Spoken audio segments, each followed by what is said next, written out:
Yo, chat. What's up, y'all? We getting straight into business today. You know what I'm saying? No intro. We about to just vibe. Just straight vibes in this bitch. You feel me? We getting straight into the bitch. Saying, look, look, look. Oh, whoa, whoa, whoa. What's going on? Nope. Don't go there. Don't go there. Chill.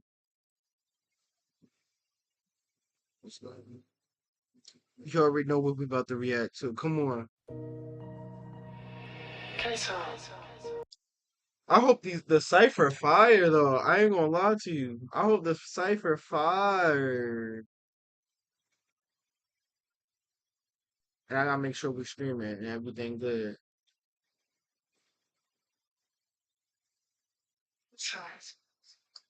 All right, y'all can hear it. Y'all can hear it. Predicts. Who y'all think gonna do it the best this time? I feel like Phantom always kill it. Oh, K-Son in it too? Okay. Let's see how it's going. Lil Yachty gonna snap though.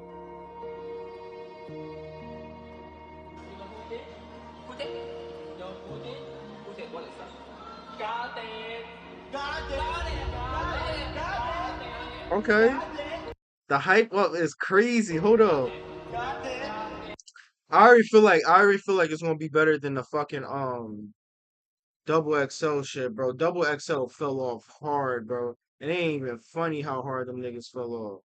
Shit's ridiculous, bro. How you fall off? Like you had the platform and you fell off, bro. That's crazy to me. You know, when it comes to what I do, everything I do is serious, nigga. I don't give a fuck what I got going on. When it comes to this content shit, I don't Oh shit, Kai started it off. What the fuck? play no games, nigga. I'ma give the people what they want every single time. And that's my all, you hear me? Turn me Okay. up. 1 week, 4 cars. 1 team, 6 stars. Yeah. Big Lambo in the garage. Corsair in front yard. Okay. AP on the arm. I done came so far. AP on the arm. I done came so far. Shit like GTA and I ain't got no mods. Why the fuck you gon' tell me how to beat the odds? Backcourt like MJ while I'm here throwing lobs. Yeah. Bitches throwing it back like they throwing on some rods. 5% for the truck, yeah. She calling my phone talking about she tryna fuck. Okay. How you tryna fuck when your baby daddy stuck? Yeah. Hold up, fuck that nigga. Bitch, I'm tryna fuck. Now let's Hey. talk about this streaming shit, cause niggas getting soft. I do my own thing and I put that on the cross. They offered me 40, I told them double it for more. Then Rumble came and started knocking right on that door. Before you talk on me, ask yourself if we the same. Yeah. I'm not here to play any motherfucking games. Okay. Niggas come up and start turning lame. Yeah. I would never switch up or call for the fame. 6 watches plus 2 homes. Now I got 10 bitches and they all calling my 3 phones. Next say AMP, so you know we fucking all of these hoes. Like Warfare, she giving me dome. Yeah, that Warfare, she giving me dome. Wait, what he say? Hold on. I don't even know what he said. He said like what? 3 phones. Next say AMP, so you know we fucking all of these hoes. Like Warfare, she giving me dome. Yeah, that Warfare, she giving me dome. Like warfare? She get what? I don't even understand what that nigga saying. I might just be deaf, bro. I ain't gonna lie. You fly through. Went to Alabama to fuck all of my cousins. Went to play with men overseas like DeMarcus Cousins. Buy it right now. He came in with the Detroit, bro. He came in with the Detroit fucking troll flow, bro. What the fuck? Hold up, y'all. That's my love. Hello. How do I airdrop the things to me? Don't do that. First you gotta download. First you gotta download it, and then it's gonna take you to. First you gotta download it, and then you gotta download it to another screen, and then it's gonna have like the. It's gonna say download, and then it's gonna take you to another screen, and then that's when it's gonna be another download at the top. Trying to get back and forth. Okay, Trying to job. I'll do it later for you. Trying to all right. All right, you gonna sugar daddy me then. gosh, bro. I'm trying to stream. Just bring. Hold up, chat. I'll be right back.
All right, chat. I'm back. I gotta start over. Me though. That warfare, she giving me though. All right, I'm back, y'all. We locked now. We locked. Come on, let's see what Agent got to talk about. He came in with that Detroit film. That shit was going crazy. Went to Alabama to fuck all of my cousins. Went to play with men overseas like DeMarcus Cousins. I buy it right now, but it's cheaper by the dozen. I'm not from Russia. Why are we rushing? All this extra cash, so I bought me a Benz. Yeah. Fuck with me because of who I am. That's like peanut butter, but who's my jam? Yo, he trolling. I just got on a yacht, that's a big boat. I just put on a cozy mid coat. I got my dill in her mouth, that's a pickle. Yo, he going crazy right now. Yeah. I'm gonna eat my bitch like a Scooby snack. You can't run from me, bring that booty back. Yeah. Beep, beep, beep, beep, beep, beep, beep. I'm moving on the highway, driving in high speeds. These niggas are my sons, I'm putting them in a high seat. I'm crushing on this hoe like orange, not like high C. I'm hating on this nigga, someone get his IP. She drained me on my nuts, someone get the IV. Don't see no competition, yeah, your money's tiny. Booda-bada, booda-bada, booda-ba-bee. He shoot like Ben Simmons, we gon' send him overseas. Hit her from the back, I like her better on her knees. Beat a nigga ass for talking shit in Japanese. Going on nigga bugging. I've been winning so long since Rage was plugging. Shorty wanna go on dates, bitch. Bro, he's snapping, bro. Hold on. We fucking. Minute man, 3 strokes, I think I'm coming.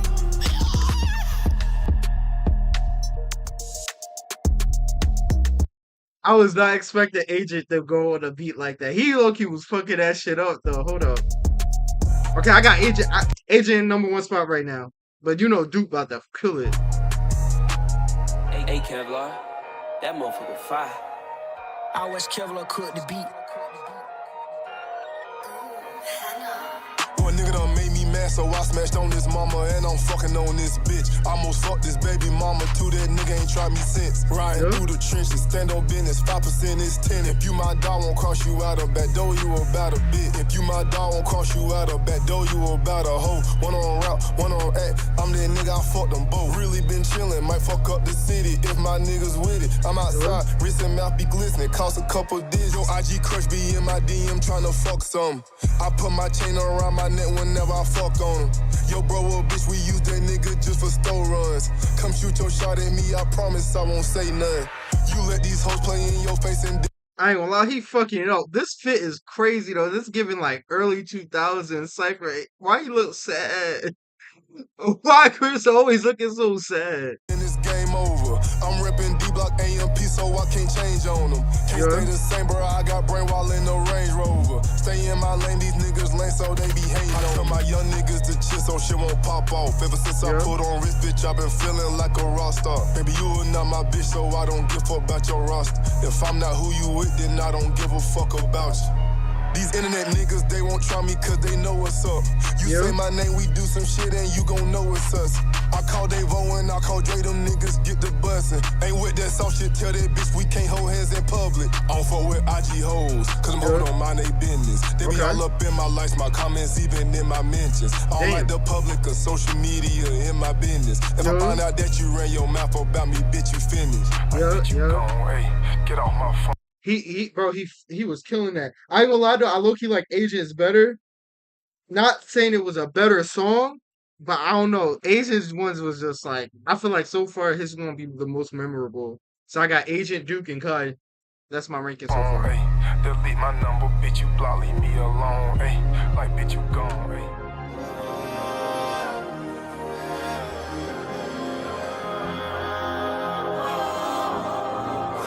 What's this fucking beautiful ass beat? What the fuck?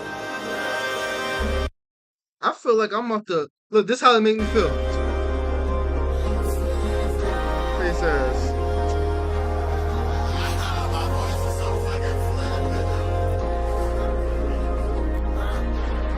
Said getting money really is a mindset. I was living up in poverty, nigga, think my mindset. Next door, swear that nigga loading it. Only kids watch your content, you like Nickelodeon. Niggas pocket watching, so fuck, nigga, watch him grow. Got that Cali swag, this shit hit that doggy in your hoe. Ooh, I can ride off in a new coupe. Vroom, see the envy in your face. A Charlemagne interview, tryna knock me up my balance, why I kept my solid. I'm no DJ Khaled, but I know that God did. Crib with a pool court, scholar view shit. Feel like Clyde's sisters, blessed and highly favorite. Bracelet hit a nigga head like a Cardi Mosh pit. She an animal, she eat that dick like ostrich. Okay, I've been making plays so long I feel like Greg Pop. Staying on my spurs, don't let the head get to my head top. That boy got a clock and my money stretched like with me. I could do anything, I got the law with me. I caught my ex bitch off, now she feel offended. She love me like anime, hoes love Corey Kitchen. That's the difference. Even if I had a clone, I'd still be different. Mama said, please don't lose your focus. I got used to pop my, I got hurt, now I got purpose. Damn, nigga, please shut the fuck up about my damn knee. You don't get no hoes in your career, you just like AC Green. Hippopotamus was in the mud, now I'm super clean. He flowing, bro. I ain't gonna lie, no dick rod is the best one so far, bro.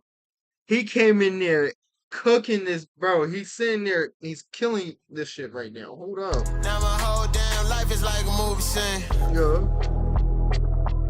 Alright, let me chill the fuck out. I think my dad might be watching. I gotta stop cursing.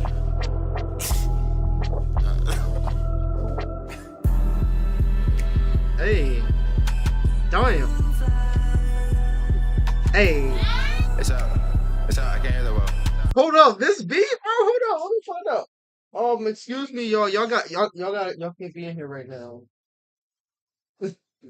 Oh my goodness, all these children. Hold up, chat. Come on, let's go. Come on, guys. Yeah, let's go this way. Everyone this way. Yes, yes. Oh my goodness. Hold up, y'all. Lizzie, come get your kids.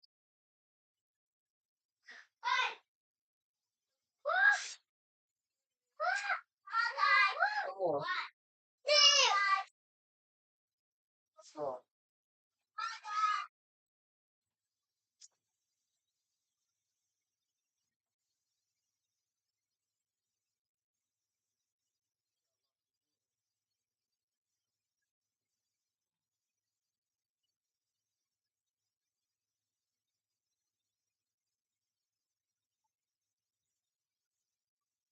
I My can't hear fault, chat. Hold up, hold up, hold up. But this beat crazy. This beat crazy. We gonna let it rock. We really locked in now. I can't hear that well. Damn. Hey. I can't hear that well, money. It's like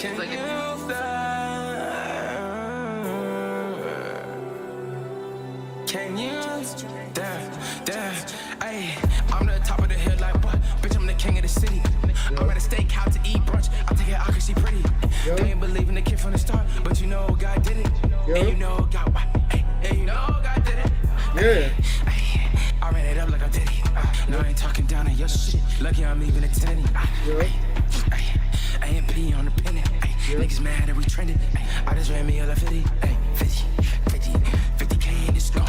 That's a purse from my mom. No, we can't get along. All you bitches are wrong. Make the whole team rich. Bring my brothers never switch. Bring my brothers never switch. You gonna come again? He got more? Hey, I've been racking up. See the how I made $1 million in my second month. I see the hate comments, I don't really give a fuck. What a cocked nigga, Elon, where my Cybertruck. I'ma just flip it the flow. I'ma just give it and go. Every day, thank God, cause only God to know. I've been getting to it, never satisfied, I need more. They ain't hearing what I'm saying, so I guess I got to show. Wake up in the morning and make a play. Only conflict I'm having is what I'm gonna wear today. I gotta concentrate, gotta get my mind straight. It's alright. I'm gonna be honest, it's alright. Like right now, I got Chris, Agent, Duke, Kai, and then Davis. Bring it up, whole team get a plate.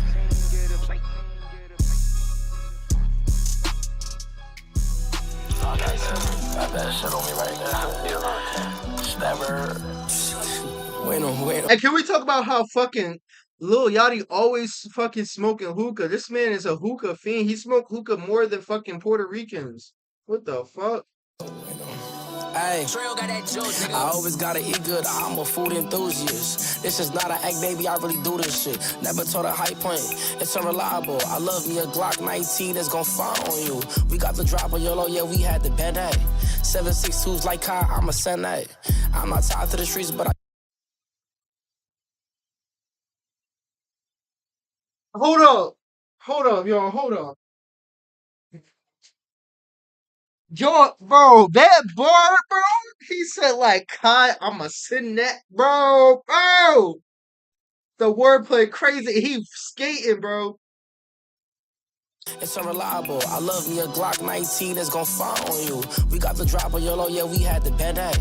762s like Kai, I'm a Senate. I'm not tied to the streets, but I keep ties to the streets. Walk out the club with my chains on, she wanna ride with me.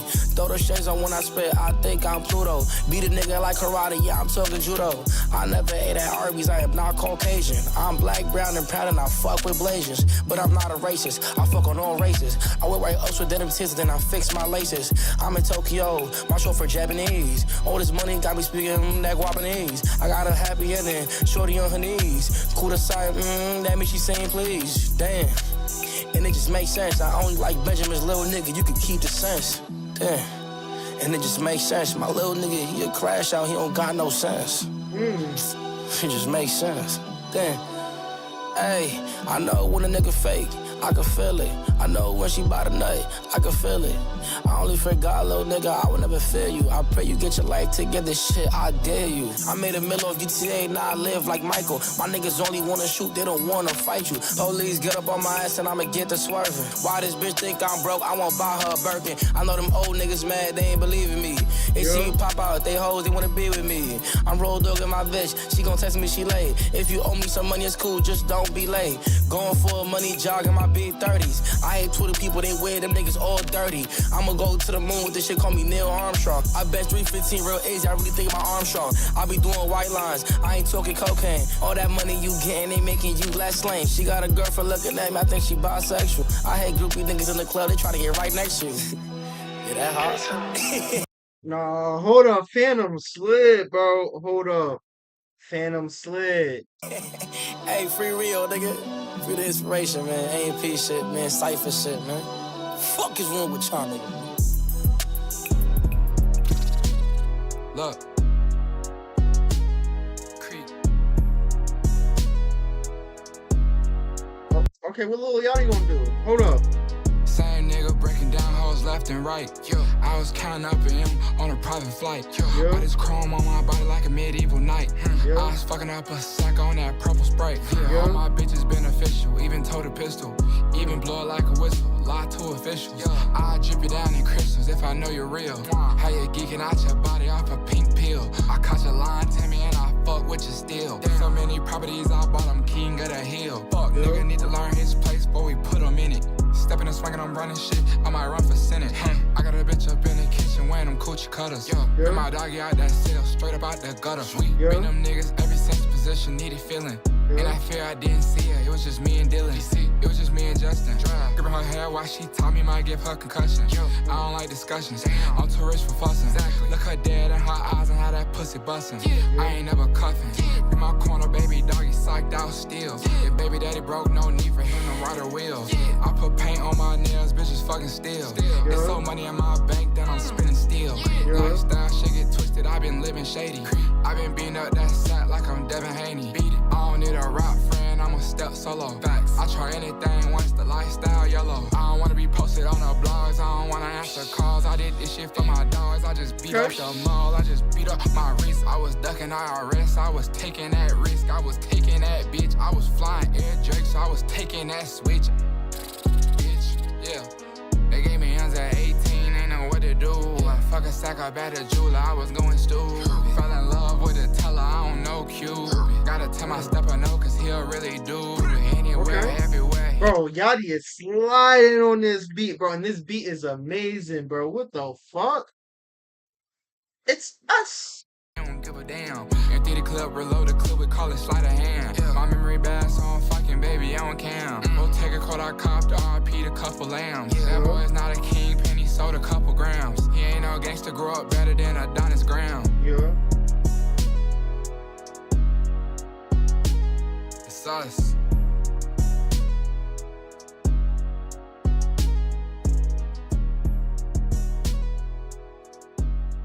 No, he slid. Hold up. What the fuck?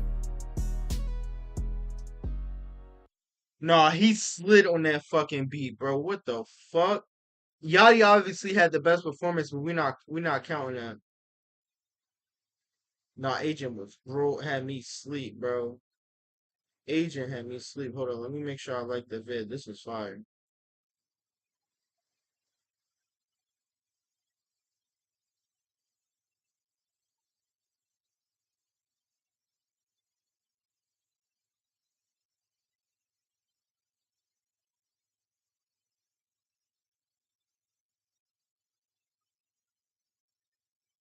No, I ain't gonna lie. Davis and Kyle, this shit was this. I feel like their last side for Davis and Kyle. I feel like their last shit was better. Duke, I feel like his last shit was better, but it was still consistent. I look, he like Agent joined better this time. Yachty killed it. No, Phantom was killing that shit, bro. I think I had, not including Yachty, I got Phantom at the one spot, Chris number 2. Um, Phantom at the one spot, Chris 2, Agent 3, Duke 4, Kai 5th, Davis last. That's just my opinion, gang. I ain't gonna lie, but that was fire though. Facts, bro. He did. At least he didn't troll this song, bro. That's what I'm saying, bro. Why was this cipher so much better than like? Even though these niggas not rappers, bro.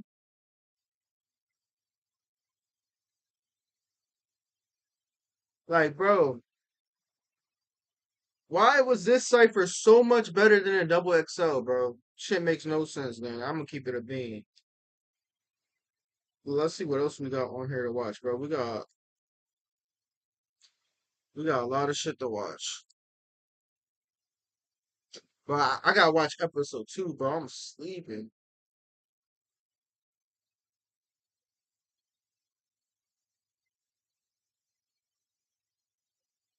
Bro, I ain't gonna lie. This little fucking the girls Eyes are trip. watering like a mother. Big boat in this bitch. From my trusted bad hoes in the back. Wanna get my I'm not trying to get clipped. And first, I already seen this. We on episode I called 2. him a bitch and I don't give a fuck. I'm staying the fuck away from that security guard. Like, he's so weird. I think everything really fun. Everything really cool. I get so much money, I live in the bank. And they'll kick you out. You go here because I did. But AZ comes Give her another one. I'm not trying to get copyrighted. Niggas playing copyrighted music out of chill. This shit, you just saw me take a You saw shot. the baby shot and then she said, oh, I'm not taking no more. pussy for real. You just saw me take a shot. I be a pussy for real, nigga. Why you talking like that, nigga? I know what he talking. And when I start drinking, I'm from the A. Nigga, stop fucking playing with me, fuck nigga. What the fuck? And they be saying that, hey, big bro, fuck with me, big bro. They're like, tell me what you talking about. Tell me what you talking about. Straight from the bottle is crazy. I'm not gonna lie to y'all. That's crazy, bro. No chasers. Whoa. Oh God, let's go out here and see how this vibe. Can't phone. I phone on show. Man, I'm gonna do a TikTok with y'all. I don't know where Ashley at. I think she in the shower still. Somebody shoot the dare. Oh my I dare somebody to jump. I dare somebody to jump in the pool. If you don't do the dare, you gotta take a shot every time. Like, Alright, I'll be drunk as fuck by then. I'm telling you. Y'all said some crazy shit. I would be drunk as You fuck. born? Huh? Don't say that. Huh? bro, let's get this shit lit. Like, let's play games. Oh God, I with all that shit. I with all that shit. I don't give a fuck. I with everything. Where Ashley at? Cause I feel like she'll be lit. Actually be lit. She'll do it. Where she was in the bathtub when you came out? No, she probably in the shower Ashley. Right, let's go see what Ashley at. Where is Ashley at? She probably downstairs. Where Ashley at? Downstairs. God damn, nigga. Shit cool. Okay, so we can play truth there. I'm gonna play truth or dare. Yeah. Or we could play never have I ever. Okay, and if you have, you take a shot, or if you have, you take a shot. No, that's gonna get too drunk. Whoever we're gonna get drunk fast as fuck. You gotta take a shot. She gotta take 2 shots. Yeah, we all took some. AZ, please don't. Damn, they be just trying to get niggas drunk. You didn't even take 2 shots. Yes, I did. Girl, you I'll cried see about her. every time. Thank you. That little baby shot she took the first time. Don't take up for her. Okay, so which one is better, truth or dare, or? Truth or dare? I like dares. I knew you were gonna say that. Dare. Shut your ass up. Truth or dare? Who you talking to? Who you talking to? I don't know. Hey, come on. Don't we need to gather the whole Let's get this shit spicy right now. Alright, let's get this shit spicy. Don't forget the Patron. That's Too just many spicy. bitches. Where the niggas at? I'm trying to get my coochie stretched. It's too many bitches in here. Get the niggas. What the fuck? Hey, bro, my. Never mind. He about to say security.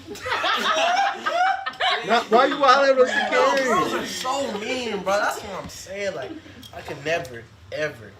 AZ, take a shot. Bro, why you keep calling me You out just like said that you shit want to lame take as fuck? one. I ain't gonna lie, I'm gonna have to watch this later. I'm gonna keep it a bean with y'all.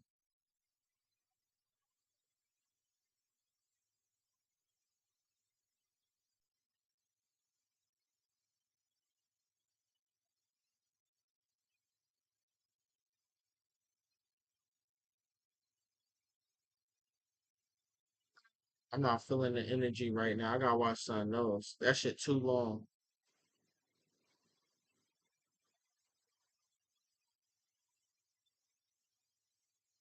What the fuck is this? Let's see if Cut got any good videos out.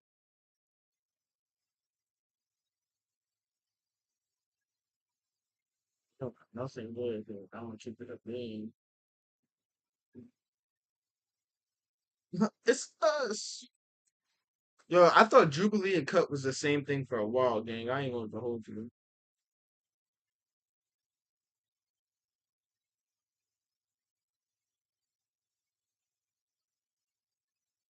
What was a few videos I want to see on here? I ain't gonna lie, I want to watch this one first. Anyone can make themselves. Damn, they jumping right in there. All right, let's go. We're gonna have our opinions. You know how y'all low key like it when I get deep. Pause. Let's get into it though. We got can anyone become a millionaire? I don't know. I don't think anyone can. I'm still trying. You feel me? Let's just get into it. Though. A millionaire. The trade to $1 million is insane. But it's still possible for them to do it, no? It's possible, but to say anyone? How are people going to, in a third world country, make money to be a millionaire? Then maybe the way to become a millionaire from one of those countries is get out of the country. You can't just get out of the country. I'm somebody. That shit was ass. Or at least answering this fact, Google many things. For example, things like, okay, how and write business in crime. If you're just ready. All right, let's go.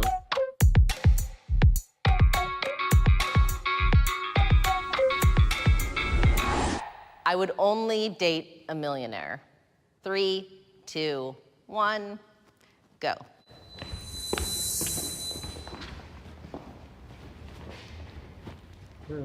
Hell no. Fuck up. The person I want to date, I want to be able to show them, you know, all those experiences firsthand. Like, I've been with girls who have money, and it's like the worst thing ever. Like, for example, like the one thing for me, and it's a test I do, is like, for example, if a girl knows how to get into my car, like my Lamborghini, like you have to like specifically know how to open the door. I specifically let them figure it out. If they figure it out, that's the last that's the last date. Seriously? That's the last date we're going on. I want my husband to be like a really good dad and be like morally correct. And if he doesn't have a lot of money, you know what, that's fine. I don't know if men really are comfortable with that, to be completely honest, from my personal experience. Listen,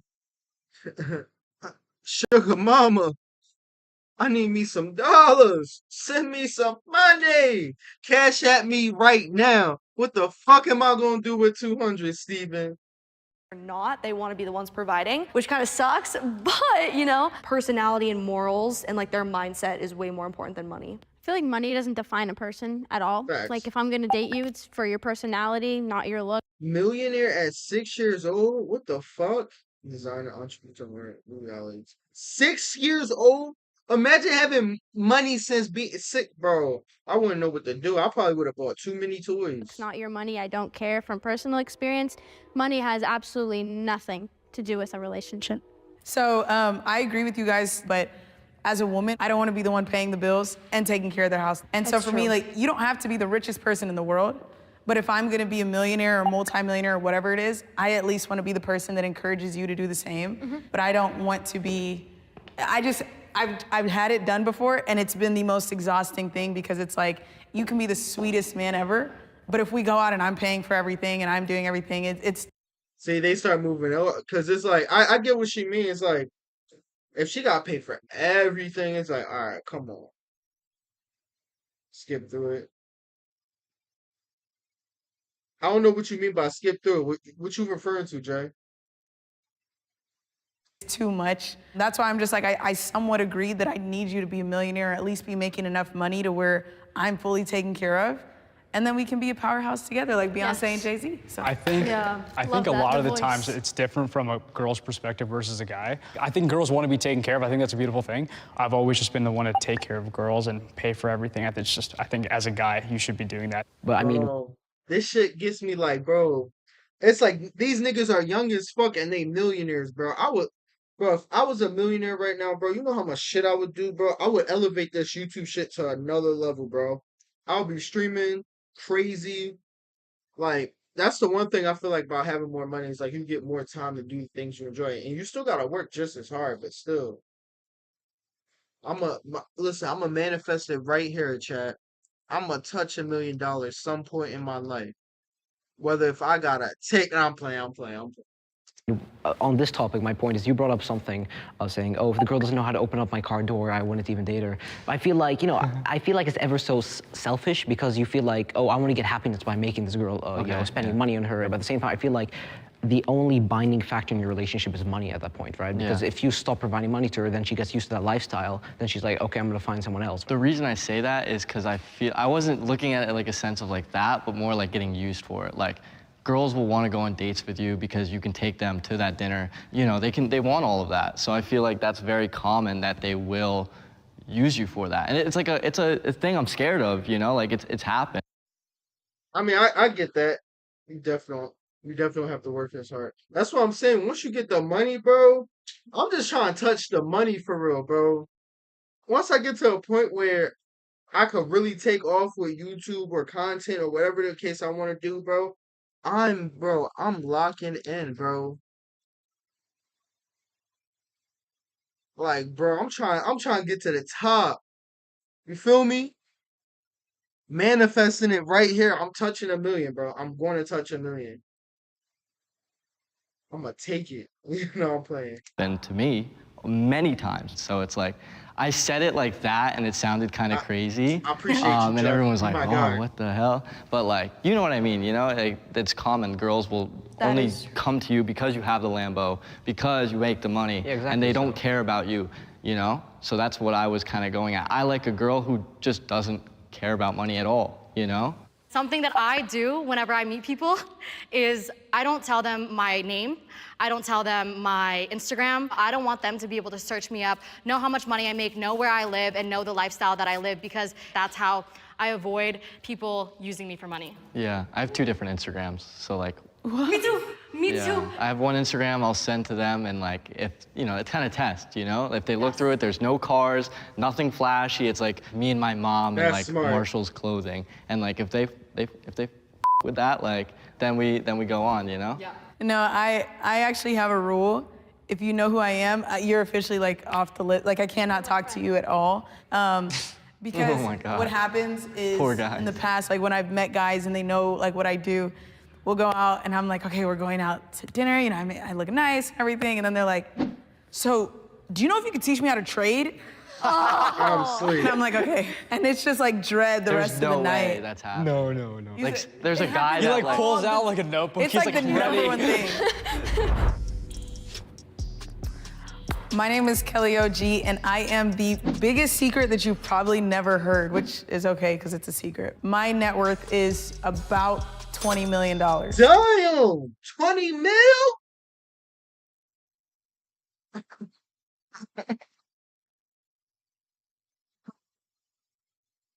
20 million.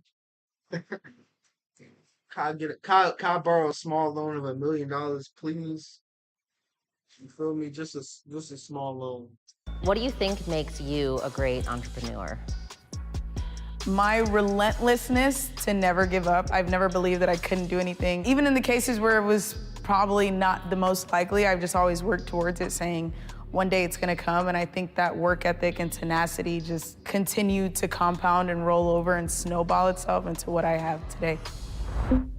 It is easier to make money if you're white. Factual information. 3, 2, 1, go.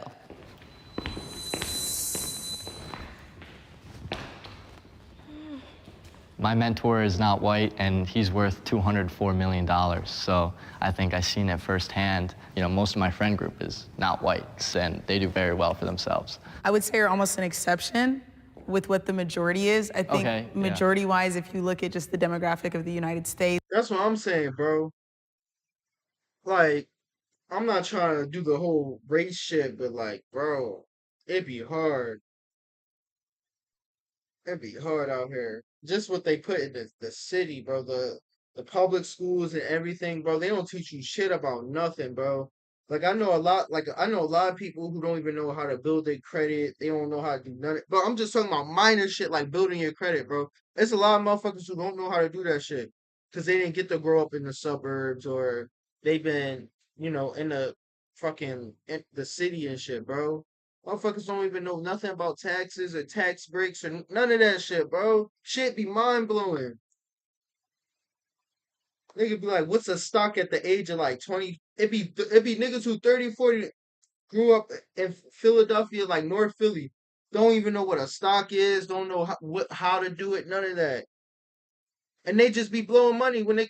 I'm gonna let it rock. I'm gonna let it rock. I ain't gonna do too much right now. It's, you know, whenever you think of trust fund babies, whenever you think of houses in the Hamptons, whenever you think of that luxury lifestyle, it's not usually the black demographic or people of color in general. For example, when slavery was a thing, white people had a 200-year head start to start their businesses, to set up their families for success and all that. So when black people finally had the opportunities, which was not until recently 1965, to really be in the same rooms as white people, you're looking at a large discrepancy in time and success. And let's not ignore the fact when we had the Black Wall Street, them bitches took it down.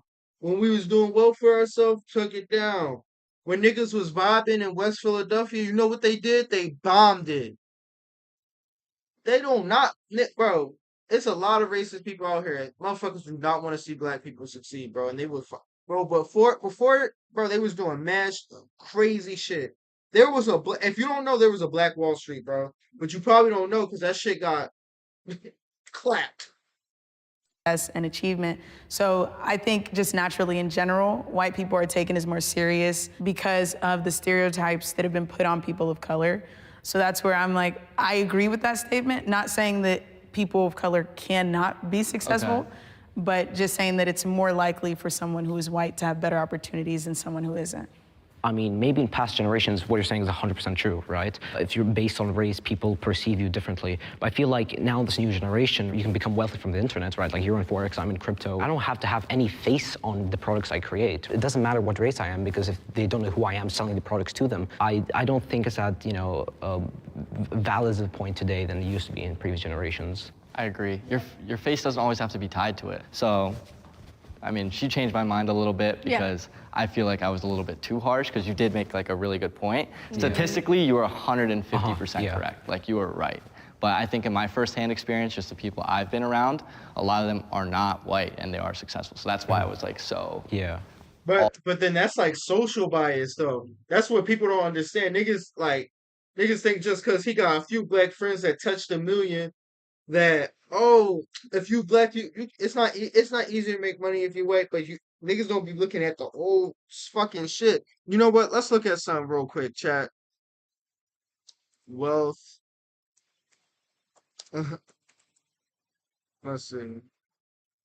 Let's go. Wealth statistics by race. Let's see. This is .org, so this might be, I'm saying, damn, the chat that delayed, nigga said, damn, 20 mil. I'm trying to touch it. All right, let's see. I don't even know how to read this graph for real. Other assets. Look how low. I just know this shit crazy. What is this by? Hold up. Wealth measuring assets and liabilities by race and trillions. Look how white people shit is at the fucking, is at like one fucking, what is this? I don't even know. Look at all this shit. That shit go all the way up to here. And then our shit just right here. What the fuck? I ain't gonna lie. Hispanics got it bad too, bro. What the fuck? Look at this.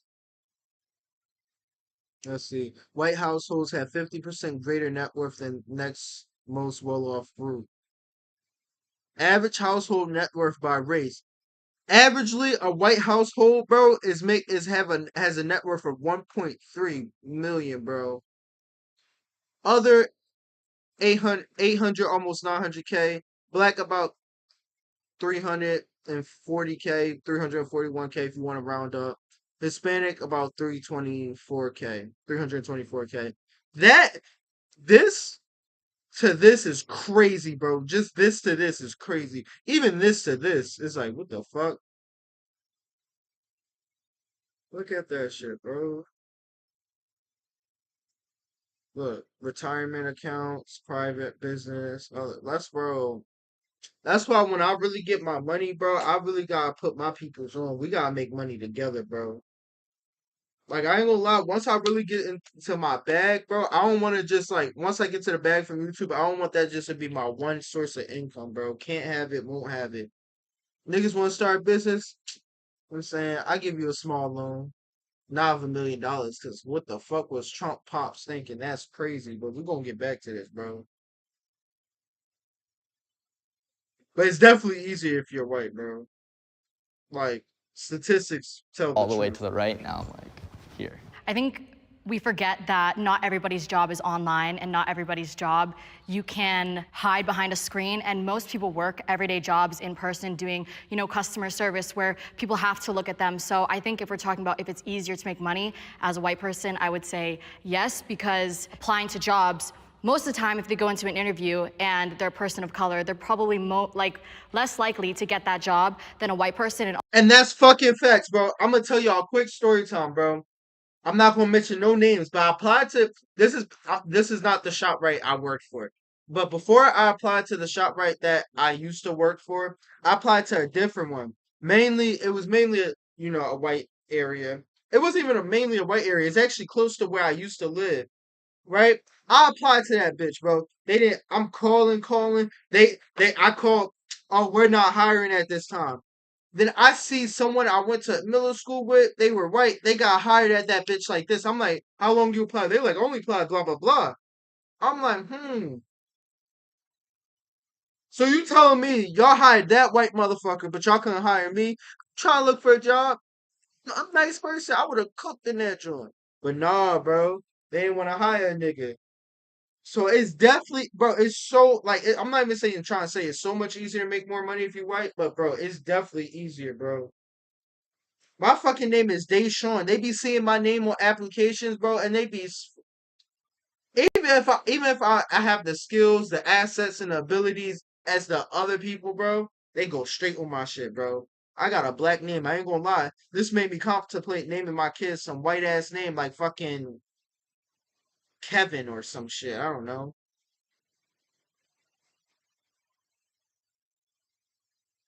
And also, a white person is probably going to get paid more than a person of color. We've seen it in the statistics, so I think it is easier to make more money as a white person. I think two things specifically. For one, although I'm right here, Indians make the most amount of money in America when it comes to any racial demographic group, which is great, so shout out to the Indians. But two, with that being said, I remember when I started my business, I had a very in-depth conversation with my father, and he said, Jay, if I were you, I would highly recommend staying behind the scenes and letting a white man run the business, because they get along with people a little bit better than we do, just because people don't understand Indians. But even in that, you could develop yourself to be a great CEO regardless. I mean, there's huge companies in America that they're all ran by Indian Americans or Indians. Starbucks. I mean, whether it's Google, whether it's Microsoft, Yeah. I mean, these are all ran by Indian Americans. I'm Jay, I'm the CEO and principal of Bodere. A quick 30 seconds in regard to who I am. I started programming at the age of 9. At 11, I started freelancing. I got my first contract with a local salon to build their website. And then at 14 is when I got my first large contract with a Fortune 500 company. Damn, at 14, he was making bread? At 15, I dropped out of high school to pursue my agency full time. Oh my gosh, bro. I would have loved to drop out of high school at 15 if I'm making bread like that, bro. Nigga dropped out of high school. He don't got no diploma. He probably went back to get his GED, but still. That means this nigga has been living life since 15. And at 18, I moved to Dallas, Texas. I'm originally from Bethlehem, Pennsylvania. I'm Isabella, and I am a designer, entrepreneur, and reality TV star. I started out on reality TV on the show Toddlers and Tiaras. I was 6 years old when I was named one of the youngest self-made millionaires. 16 and she's making that much money? I was gonna say something out of pocket, but I gotta realize on what platform I'm on, bro. I can't just be saying shit because I'll get canceled and then niggas gonna be on my dick in the comments. I'll be having to remind myself as I'm about to say shit like, yo, Day, you gotta chill, but I'm gonna let it rock. And I really loved fashion, so I created my first brand, which was a suit and blazer line. Sold. All I'm gonna say though is she looked a lot older than 16, and I'm gonna leave it at that. And not on like weird shit, like I'm trying to say this in the nicest way possible, but she looked kind of old in the face. And that's not a bad thing. Some people just got old faces. But she kind of looked old in the face. I'm gonna let it rock. I'm gonna just shut up. I'm gonna chill. I'm gonna chill. That to JCPenney for private labeling. Started a jewelry company where you wins accomplishment bracelets. I created House of Bready, which is now my global business, which has made me more than $1 million now. And I'm also writing a book called A Teen's Guide to Business to show people how to become who I am today. Yo, what's up, gang? If you new, make sure you sub up. Sub up. We try and get the 1K by the end of this year. Sub up if you new. I have flaunted my wealth. 3, 2, 1, go. I was bullied as a kid, so flaunting my wealth was kind of my way of saying, hey, I made it. And then kind of looking back at it, I wasn't as satisfied as I thought I would be. Like, I thought, like, oh, I got the Lambo, and, like, everyone's like, oh, my God, you know? I agree. And like, I feel like I don't flaunt it, but like, I've worked very hard. So if I want to post my nice car, I'm going to post my nice car because I made the money to buy that. If I want to post me buying something at Gucci, I'm going to do that because I worked hard for that. And listen, if you got the money, I don't care. Like, you could, it's a difference between being cocky and confident, and it's a difference between, you know, just popping your shit because you deserve it. Niggas say he was bullied as a kid. Okay, he won't want to pop his shit. Niggas was bullying, probably taking his lunch money. Now he got more lunch money than all their kids combined. Fuck you talking about? It's not flaunting. It's more of like self, you know. You're proud. Yeah, I'm proud of it. Exactly. Do you ever feel guilty doing that? Because sometimes I Yes. do. Yeah. In my like, yeah. Oh my. Like I agree with you on the I used to get bullied like crazy. I feel guilty because I'm like some people they won't have this opportunity, or maybe they will, but I just like my mindset around it. I feel bad sometimes, but at the same time, it's not like we're trust fund kids. We worked for it. Anyone have a trust fund? I wish. No. No. Okay, continue. I definitely remember when I first started making a little bit of money, I would have those little corny Instagram flexes on your story. I won't lie. Like the little watch. Yeah, it definitely was. It was like watch on the steering wheel. Yeah. Right. It was like, it's not a big deal. It's not a big deal. But I think as I've grown up a little bit, it's not really. I don't do it as much. I just posted a video flying first class. Almost every single one of my thumbnails have NYC Penthouse in it. So I do, I'm in strongly agree because I do flaunt it. But for me, the reason why I do it is, first of all, it's clickable. Everyone wants to, you know, see how does she do that? But also people can go back and see how I started and see how I grew myself up to there. And I get a lot of comments all the time being like, wow, it's so cool seeing you grow up from living in your friend's basement to now a penthouse. And I think the difference for me, instead of feeling like I'm showing off and stuff, is because I'm showing people how I did it in hopes to inspire people that aren't living this lifestyle, that maybe lived a lifestyle that I used to. And I get that too, bro, because it's like, motherfuckers be hating on niggas who be like, it's money, money, money, but it's a lot of motherfuckers. For example, DDG, bro. Niggas hate on that man so much because all he does is talk about money. But if you came from Detroit, Pontiac, and you didn't really have money like that, yeah, you might have a little bit of money, but you didn't have money like you got now, bro. You gonna wanna pop your collar. Cause trust me, once I touch a mill, bro, I'm not gonna be cocky or nothing, but I'm gonna talk some my shit a little bit. Let's believe that. Come on. To that it is achievable, and that if they want to live this lifestyle, potentially they could. My name is Mai. I'm a YouTuber, and I'm also the founder of my clothing line, Alchemy. I'm 20 years old now, but I made my first million when I was 18. I've just been doing YouTube for a very, very, very long time, but I feel like when I was younger and I wasn't making that much money, I learned how to budget my money a lot. So honestly, what drives me to do what I do every single day is just to be able to provide for the people around me and to be able to inspire as many creatives as I possibly can. Like, that is my main motive at this point. It's not for financial purposes anymore. My name is Yusuf, and I'm a crypto entrepreneur. I was learning stocks and investing at quite a young age, around 10 years old.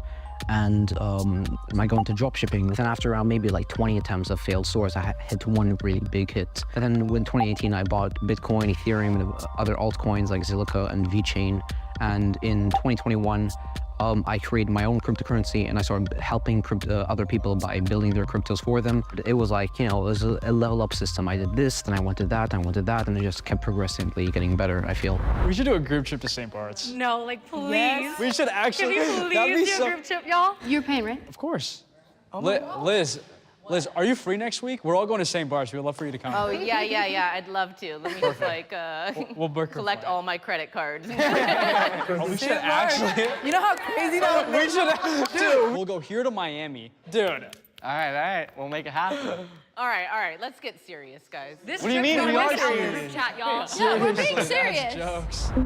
I would be a different person if I didn't have this money. 3, 2, 1, go.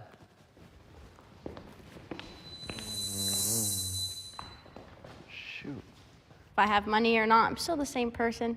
I always preach on my social media, just be authentic and be you, and people will love you for who you are.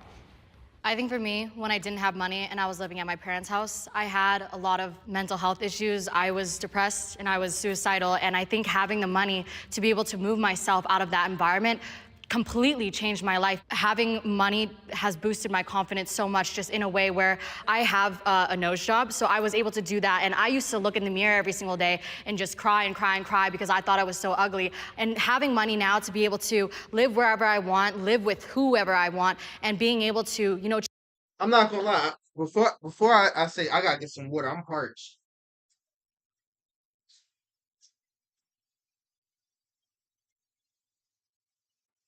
But like I was saying, I'm not gonna lie. I appreciate her honesty. Like the honesty is fire, bro. Cause listen,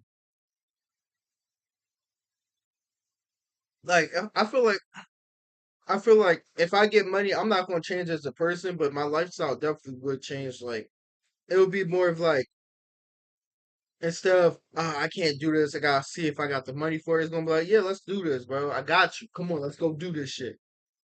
Or just like I just feel like I'm not saying money buy happiness, but I do think money in a way, bro. I feel like if the average person had a little more money to their name and they don't gotta worry about paying shit or having fun or I can't go to this event because I gotta wait for this check to hit. You know what I'm saying?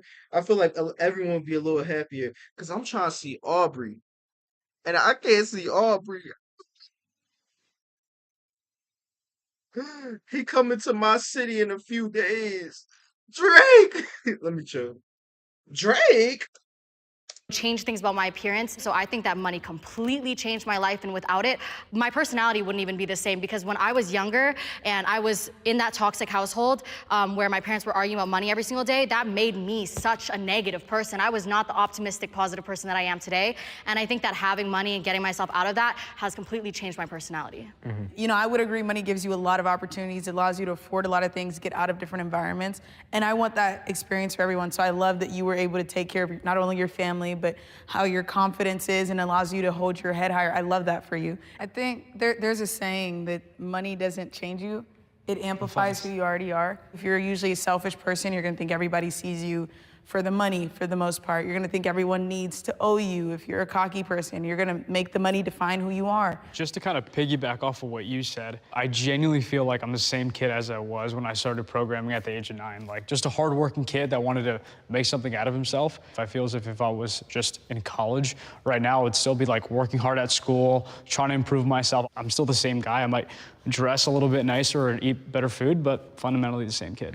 Yeah, I 100% agree with what you're saying, that, you know, your fundamentals stay the same. But to say you were the same person when you were 9 till you were now, right? I mean, like, I feel like, I don't know, maybe there's an alternate version of yourself that wasn't successful. If you go look at that, have a conversation with that person, you can't say, oh, me and him are the same. I feel like to be strongly disagree is a bit too harsh. I feel like, you know, experiences have definitely shaped your being, right? Yeah, I'm trying to think of where I would be at. Like, I feel like, yes, I still am the same.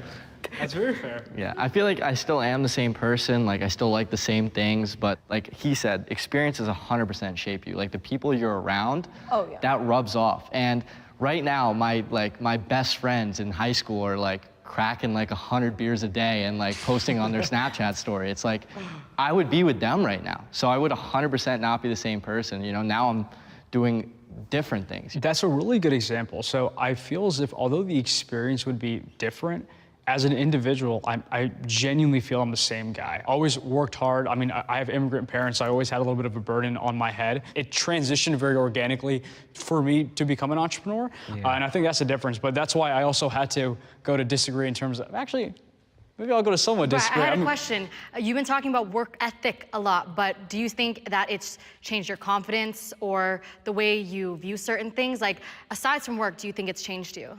Work ethic, I think, is single-handedly the most important thing when it comes to any success in life. Like, I used to be a very chubby and overweight guy. I got my shit together and dropped my ignorance, did all the research, and I ended up getting in a really good shape. So that all really just comes from your work ethic at the end of the day. As a society, the number one thing we chase is money, because money is what all of our problems kind of lie under, what the bills lie under, what just living a life lies under, what eating lies under. And so for a lot of people, they don't have the opportunities, they don't have the freedom, they don't have the breathing room, so every single day is just chasing money and living paycheck to paycheck. When you do have money, you can take the step back and be like, okay, all of that's taken care of. Let me focus on me, let me focus on my relationships, let me focus on repairing things. So I think that's a really big privilege that I think we do have. And I kind of agree with that though. Like, if you got the money, you ain't gonna have to worry about too much. Like, I feel like mixed with money, it's just based off who you were as a person. But I like that quote she said, money doesn't change the person you are, it just amplifies who you already are. So, listen, if you an asshole, now you're going to be an asshole with money. That's just facts. And I think it's subjective to all of us. Like, we all have different experiences. So I think money has changed people, but I think the connotation is always a bad thing. And that's why people fight so hard for, no, money hasn't changed me. But I think even when money does change you, it can be for good. Exactly. You know, and so I think it's just subjective to how we feel individually about it. I feel like all of us are very like open to conversation and no one's arrogant or like being rude. So very happy. I was a little scared walking into this. Were you guys? Was anyone else scared? Yeah, I was like, little, Oh, there was SFX going on in my ear going, da-dum, da-dum, da-dum. That was my heart. That was my heart. I was nervous, 100%. I was like, Mom, I I'm agree. nervous. I'm not shy, but I'm like scared of what other people think of me in a way. Overall, it's been pretty great so far, so excited for the rest. So far, reset. you're like, girl, we ain't done. Don't do that. I'm Fiona. I'm a founder and CEO. I'm also a YouTuber. So I started making money at the age of 8 from acting and modeling. Then I started making more money at the age of 10 from YouTube. By the age of 18, I became a millionaire through YouTube AdSense, sponsorships, my brand, and now it is expanding a lot. So it's growing quickly, which is really insane. And I'm still 19. I'm still a teenager.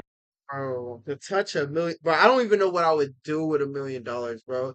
I think if I had $1 million, the first thing I would do, bro, is probably buy a fucking land and get a house built or some shit like that.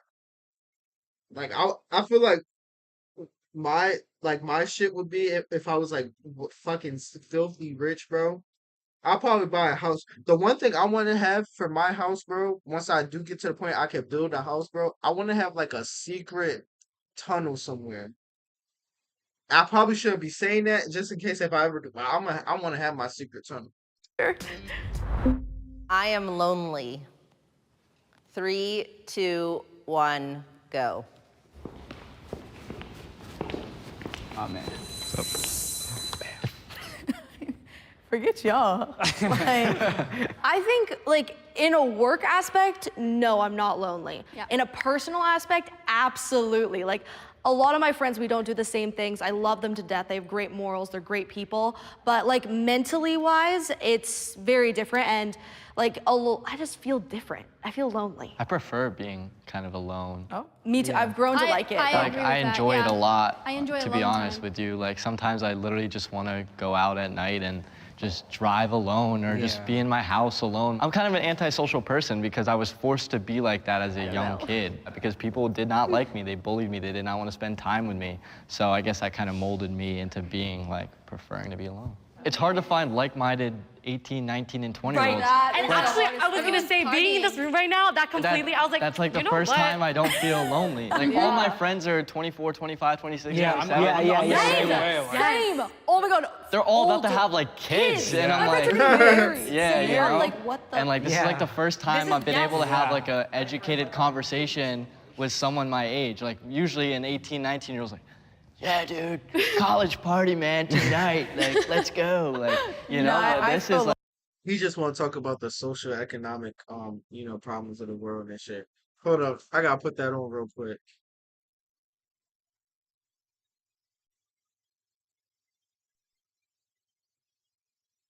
This shit was funny. What he say, bro? And I look and I go around sometimes and I hang out with other people that are my age and they're just kind of just selfie. I'm just like, dude, like, oh my God, like, can we talk about like the political and economic state of the world right now? Bro, no, this part, bro, I ain't gonna lie, I cringed so hard at this part when I first saw it. Look. My age and they're just kind of just selfie. I'm just like, dude, like, can we talk about the political and economic state of the world right now? Like that's in how that he sense feels. too. I think when it comes to actually having friends, I ain't It's got hard. no friends. I ain't got nobody. It's really hard. Because there's always a difference. I mean, if you're talking about, it gets to the point if I want to hang out with my friends, then I'm the one paying for everything, and it's a really difficult position for me. Like one of my biggest prayers that I've been praying for like the last year is for God to introduce me to girlfriends, like friends that are girls that are doing the same thing I'm doing, that are doing really well. I think it's awesome that, you know, we're all in this room. I'm happy that we all did this. Yeah. So wait, you guys aren't lonely? Like you don't like to be lonely? Yeah. Like What the hell? I feel like I thought Like, you were gonna be like you're a they're crypto just flexing trader. on Like, us. I mean, like, I enjoy my own company, you know. I love just spending time myself, going on walks, etc. But, like, have big networks of other like-minded crypto people and different traders.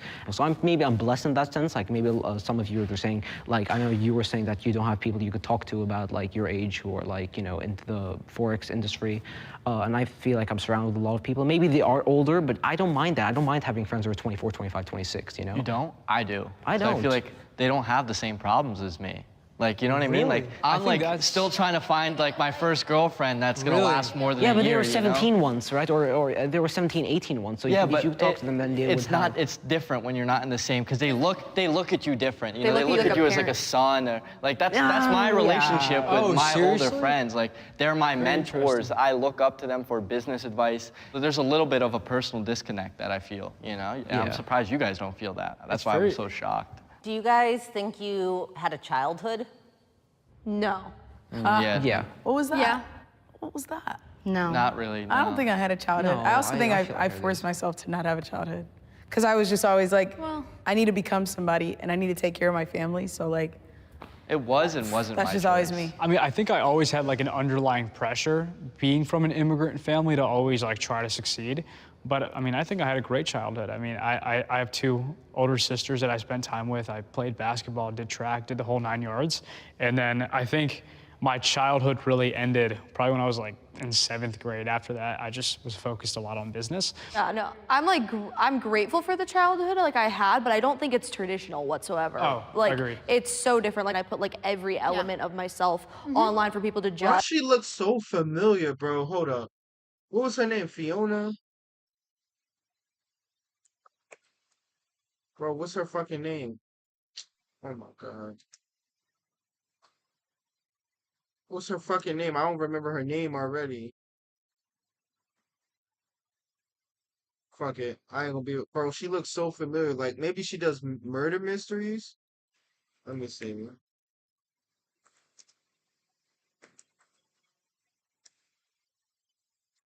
Bro. No, I was talking on my ass, but she looked familiar. I feel like I watched my girl watch her before. I don't know. And it was hard. It was really hard, but I still had fun. Like I definitely did stupid things, which I'm I'm so grateful for. I look back and I'm like, yeah, okay, I had fun still, which is really what matters to me. Would you trade your money for your childhood? No. I've thought about it. No. Really? For me, I didn't really have very much of a childhood thought because about my it, yeah. parents were working from morning to night. So that's why I went online to seek a community and people to talk to. I would play games on my PC and stream that to talk to people, and that's where I am today. But that's also the reason why my mom lives with me now, is because I feel like she never got to raise me and I never got a mother figure in my life. So that's kind of why I'm mending that relationship now, so that we both. That's fire though. I appreciate a kid who like doesn't like hold it against their parents, who like, struggle growing up. Cause bro, you gotta realize as you get older, your parents do everything in their power to make sure you good, bro. Shout out to the parents who had to struggle with their kids. Y'all a blessing for real. Feel like, I've she thought was my about it. parent. I've thought about it, though. Like, definitely. Like, sometimes, like, when I call, like, my friends that are in college and they're telling me, like, their biggest problem is, like, their history test, I'm like, I wish dude, I had like, that problem. please, bro, please make that my problem, like, my biggest priority, you know? So sometimes when I think on that standpoint, I definitely consider it. Like, yeah, the money's great, everything's great, but again, we all kind of talked about like how much do we value money. Like sometimes I do value the other things as well, like the actual personal experiences. I wouldn't mind being with my friends right now in the basement, watching sports and hanging out. Like I would not mind that at all. Like, but we make the hard decisions. That's the thing. We all made the hard decision, and I mean, we're all faced with very tough challenges and problems. Yeah. But we also get the. I just don't get why, like, if you're the one that becomes rich out of the friend group, why do you have to stop hanging? Like, I understand, like, you can't hang with your friends all the time, but what's stopping you from inviting your friends over? Oh, let's watch a sports game. Like, maybe they'll be envious, but then they're not your real friends then. But I just feel like if you really want to make a friendship work, even if you're a millionaire, bro, I feel like you can do it, bro. Like, other half of that, which is all the success and Yeah, the money exactly. and the notoriety. Comes with it. Hi, I'm Aaron. I'm an entrepreneur in the e-commerce space and a business consultant. For a great entrepreneur, you definitely have to be to your own. You have to be a person that is able to motivate yourself. Being able to be alone, a lot of people aren't able to not be social. So antisocial, I think, is kind of with it. Like when I see people that are entrepreneurs, if they can't be on their own, they are gonna struggle. Anyone can make themselves a millionaire. 3, 2, 1, go. Really? Oh, that's think just. so? There's so much free advertising, YouTube. the reason why. everything. What's your argument to say that not everyone can make themselves a millionaire? Is it the non-equality thing or like Well, I think resources? if you really look at the likelihood, you have to make $1,000 1,000 times, which is just insane. Like, I think everyone can try their hardest, but you won't always get the right exposure to have $1 million put into you. You won't always get the right opportunities. It's easy for us because we've done it to be like, well, I did it, so anybody else can do it. But there are many people that do exactly what we do, but yet you are in the position you're in for a reason. There's a lot of people that build apps and have like a company surrounded by that. There's a lot of people that have done crypto and now their lives are in shambles. There's a lot of people that have done drop shipping and it was the worst thing they ever did.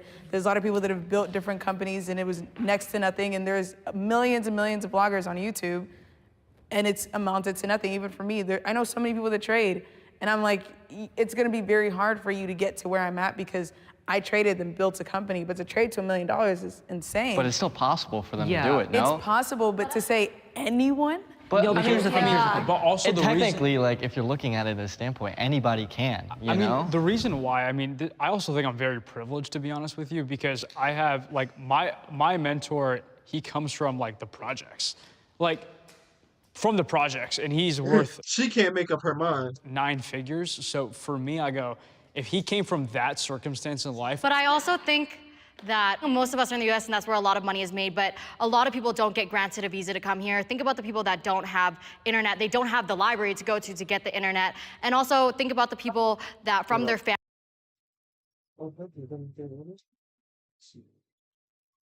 Can you do me a favor? Can you do me a favor? Yes, thank you. You grab my spaghetti. I just came from the house. This is why I should have ate the last Better quick. There's no my spaghetti. And you're happy for some tea? She's like, oh my gosh, the spaghetti ain't going ahead. I hope you don't like it without sugar. I'm gonna eat it. I'm a force person to eat it though. Ew, what the fuck, no? All right, bye. Wait, Naya. Family situation, for some reason now they're homeless. And in order to, people always say, well, then get a job. But in order to get a job, you need to be able to have a home address, and not everybody has that. It's just those little things that we don't think about to even get to that first step of getting a job. But here's the thing, right? Like you were mentioning earlier, you're basically saying that, oh, people's lives are in shambles because of crypto or Forex.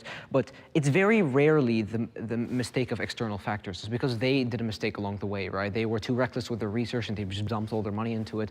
I feel like the reason why I'm here, I wish there's maybe another one, but it's because I feel like it is possible, but depending on your circumstance, it could be exponentially harder, right? If you're like someone from like Ethiopia who has no internet access, for instance, then of course it's going to be so much harder, but it's still possible. I mean, if you like you're saying, what would you recommend they should do? I mean, think I don't know. I'm not if you that. say like it's easier, because I'm Nigerian. I recently just came from Nigeria. They get paid like $100 a month, and that's insane to them. So I feel like if you're going to say, okay, well, if you don't have internet access, it's still possible. Give an example of how it's possible. I know someone who's actually Nigerian, but then there was a public library he went to, which was like 3 hours away, and then he created cryptocurrency from that. So while I feel like to say it's impossible is too much, because I believe nothing in this universe is impossible. No, that's There's true. always a certain extent where something can be achieved. I think, you know, even the most crazy situation is 99.99% impossible, but nothing's 100% impossible, right?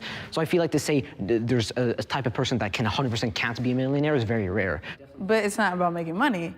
There's a certain type of person that a millionaire. That's a crazy completely different. Yeah, but anything's possible. I think, okay, if somebody asked you, right, to put it in your terms, what is your prediction for Bitcoin, for example? You wouldn't tell them anything's possible, it could go to 100 million. No. You would actually back it up with actual like facts and statistics as to why. So when I think of just logically thinking, can anyone become a millionaire? I don't think anyone. I think if you put the right time and effort, then yeah, bro. But other than that, nigga, you not. You know how hard it is to become a millionaire. I feel like because when niggas get the money, they don't realize how hard that shit really is. Like they probably like they went through the struggle of building it and working hard and whatnot. But it's like once you have it, you're not thinking about everyone else. You're only thinking about your personal experience. It's just a bias. Like humans are inherently like just biased, bro. So if I'm like, say for example,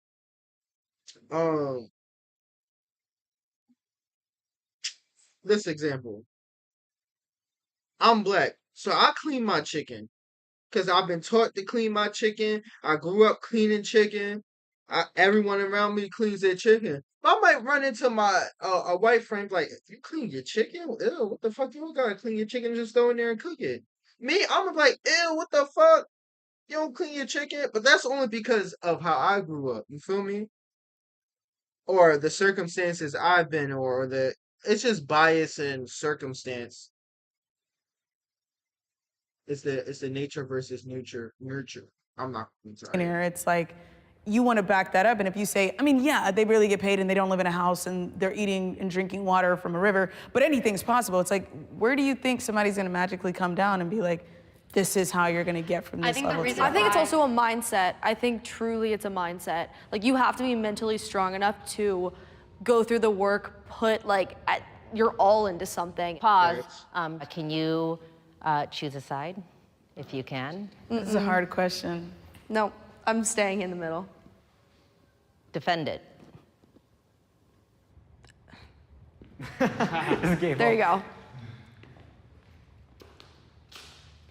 I mean, I just haven't done research on third world countries, but if you, it is possible. Like, again, you may have to take that 4-hour walk to that pop-up library with one antenna or whatever the case may be. But again, it's possible. Yeah, but at the same time, she shifted me on this side because what she said is 100% true. It is theoretically possible.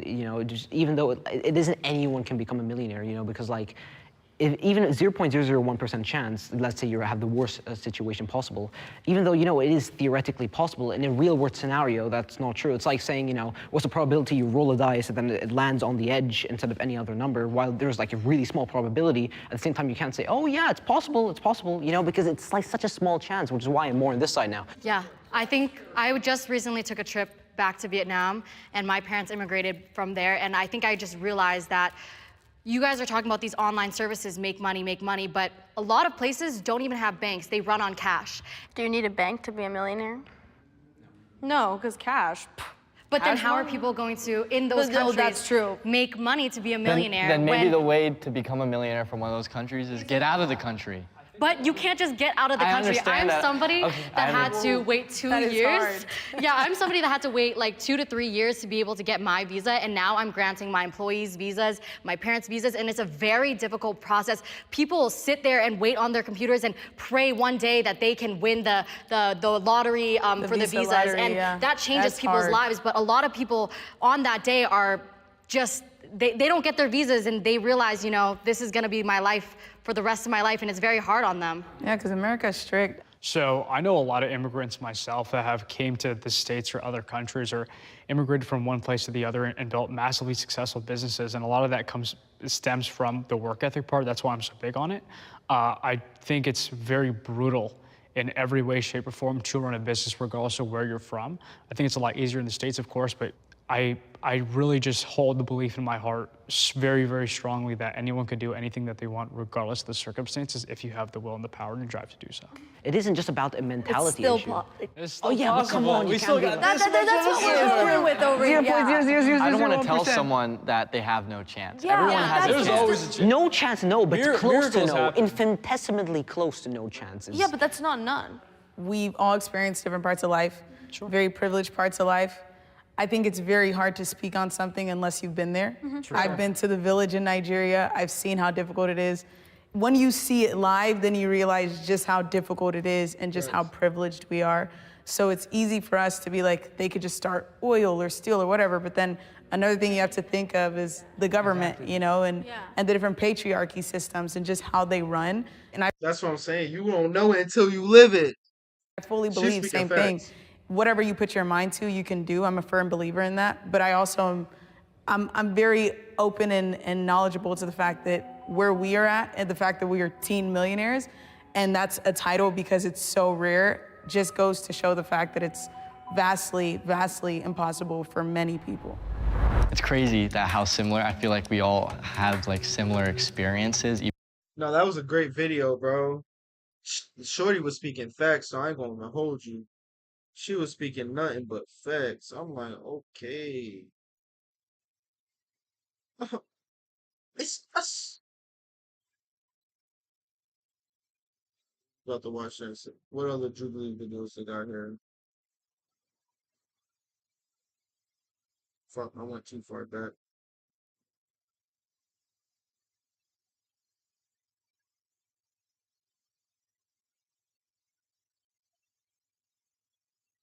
All right, we're gonna watch this one. We locked I in have all used of these. microaggressions against my own race.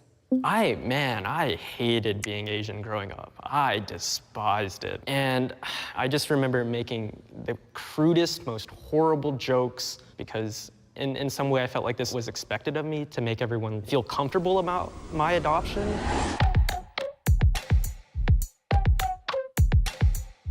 What is the experience like for transracial adoptees in America?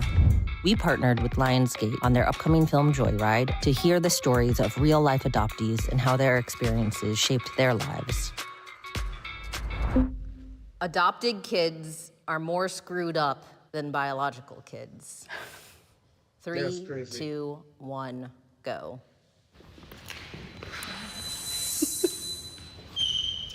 I'm really curious about you two first. Yeah.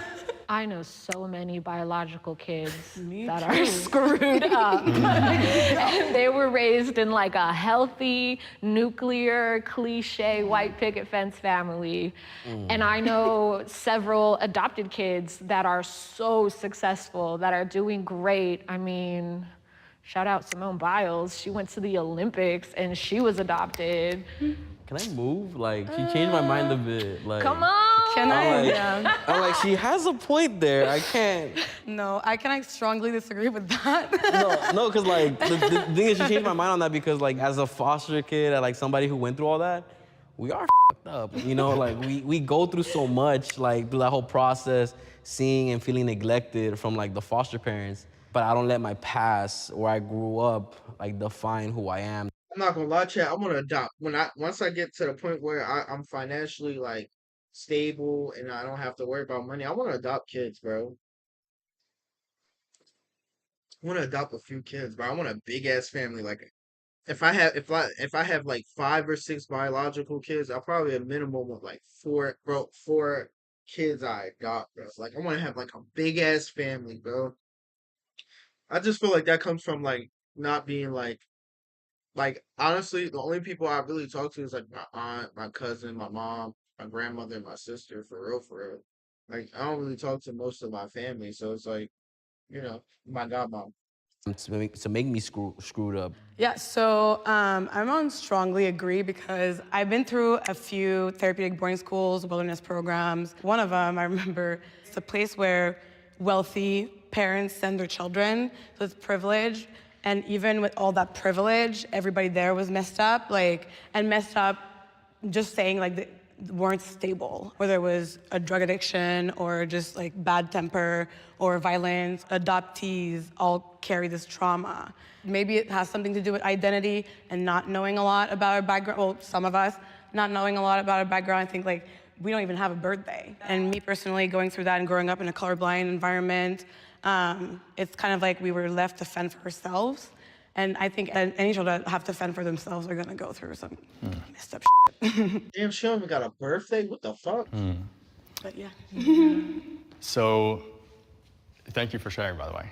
I look at this question through 2 lenses. The adopted community as a whole is 4 times more at risk of suicide than non-adopted counterparts.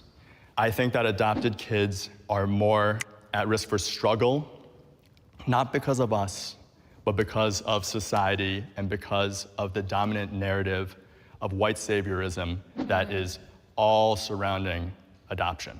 We all know this narrative, but the narrative for those that don't know is this notion of adoptees should feel lucky, adoptees must be grateful, and gratitude is related to this idea of repayment. The effect of that is that we as adoptees, as a whole community, feel like we're less worth than our non-adopted counterparts. It makes us feel like you should repay your life that you were given. You should repay the fortunes that were given to you. And for little kids, how can we repay something that's immeasurable? And it's not fair for us as little kids to have that weight, that burden on us while growing up. And because we have that weight, because we have that burden, that's what, so to speak, messes us up. You're bringing back some stuff. I'm like, Yeah. like, Jesus. I chose to be on this side because I felt if I was on that side, it'd be denying my experience as an adoptee, the fear of abandonment that feels inherent to being an adoptee. Because of that, I have definitely been in relationships I shouldn't have been in, toxic ones, and relationships for way too long. What comes with that then is like feeling like you have to prove. Hold up, chat. I'm gonna grab me a snack. Ooh, sword.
Oh my God, chat.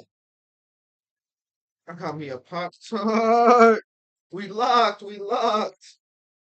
We locked in like a fucking key. Prove that you're worthy of love constantly because of the inner voids and wounds of being abandoned as a baby or just abandoned in general.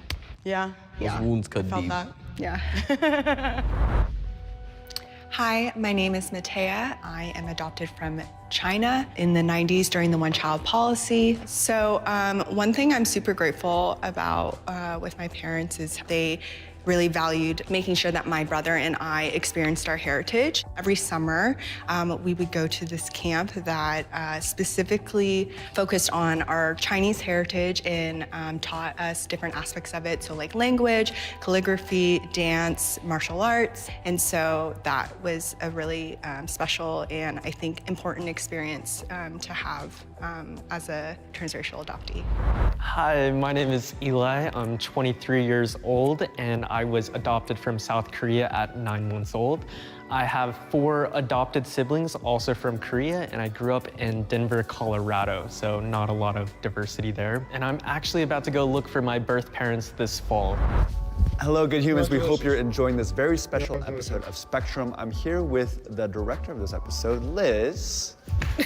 Hey everyone. We're excited to be partnering with Lionsgate in bringing together this group of transracial adoptees to promote their upcoming movie, Joyride. This movie centers around a group of friends who embark on a crazy journey across Asia with Audrey, an Asian woman Who's adopted by white parents. to find her birth mother. And it ends up being a trip full of twists and turns that's heartfelt and hilarious. As a transracial adoptee myself, I love that an adoptee narrative can cross genres into a wild comedy. Yes. But my favorite part of it is that there's such a powerhouse cast of age. Let's get racial adoption should not be allowed.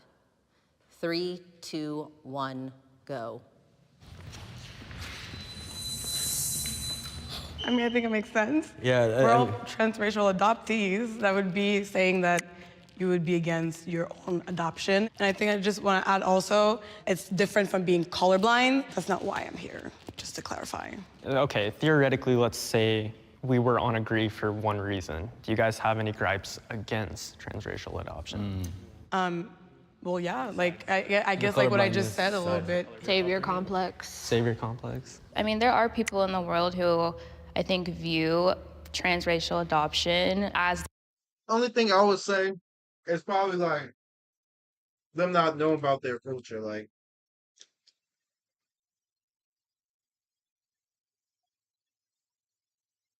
Like having a white mom and she don't know how to do the hair and shit like how in the Colin Kaepernick story, like that for example. That's the only time I would think like, okay.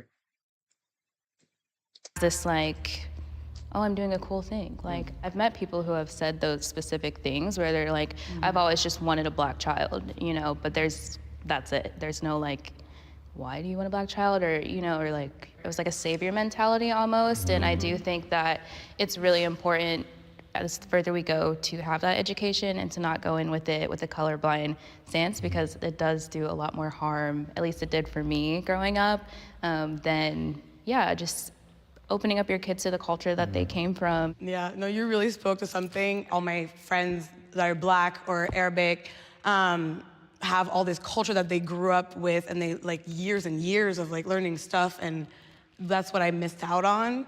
So for the future generations and people who are adopting right now, I think the biggest thing would be to stop being colorblind, because we're not helping the kids. Yeah. I agree that everybody deserves a set. Because I feel like if you adopted by white parents, you will. Yep. Any other toolbox stuff in here? I don't think so. I mean, if I do, it would be underneath all that stuff over there. But I just feel like, because Shania and I talk about this a lot, how we want to adopt like different kids of different races and stuff. But I feel like the most important part is to make sure like you still have their culture and shit. Hold up, but let me make sure because the chat looked weird. I'm sitting here looking at the chat. It's not. Oh no. Huh? Have what? Bullets? What you mean? Let me see. That's probably Jason's.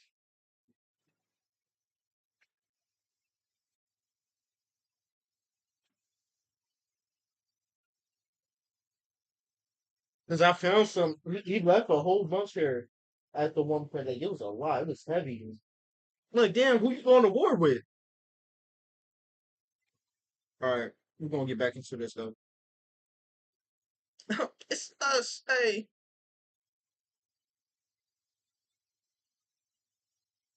Of parents, family, everybody deserves to be loved and nurtured and cared for. However, the recent legislation that almost didn't pass, I guess, for ICWA, which is the Indigenous Child Welfare Act, being Native American and not adopted by Native Americans, I don't know anything. You know, there's so much about my life that just didn't make sense until I went out and learned it myself. So I feel like that small community of Native children need to stay with other Natives. It doesn't have to be the same tribe, but just keep them Native because, you know, our population's declining. I mean, I am standing here where I am, but I do think it is a little bit of a privileged place to be standing because I think the reality of adoption in the US and culture in the US is that it's very hard to be a person of color here in this country. You know, my parents were white. My parents being white will never understand what it's like to be a person of color in the US. Yeah. And they're not going to be able to connect with me in that way, which is kind of a big deal. Now, there are other things that they do really, really well, but the reality is living here is kind of tough for a person of color, and they can recognize that for me, but they can't know what my experience is. Yeah.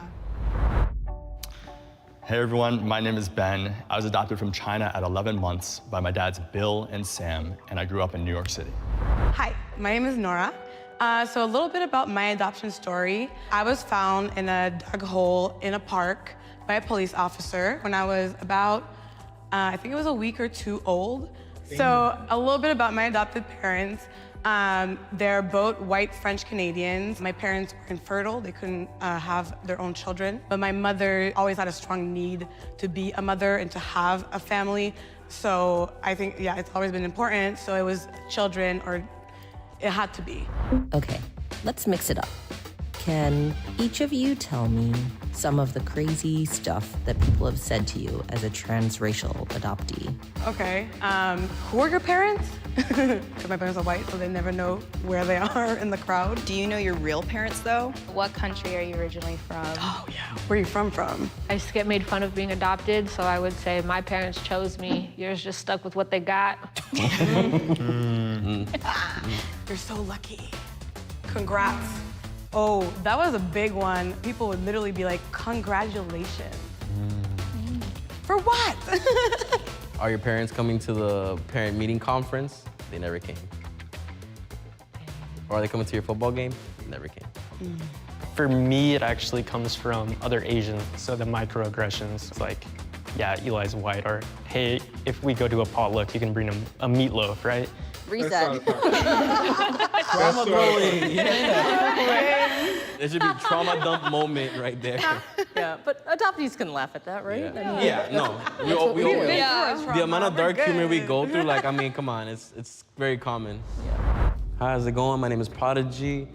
I'm actually 21 years old. I went through the adoption process a lot later than I'm not gonna lie, I like his name. Prodigy's fire. other people. Like, I went through the foster care system. Basically, how it all started for me was having a little bit of problems at the start with my own family, and it led to me being taken away from, from my own mother. So I'm Nicaraguense and I'm Honduran, and my adoptive parents, they're actually Salvadorian.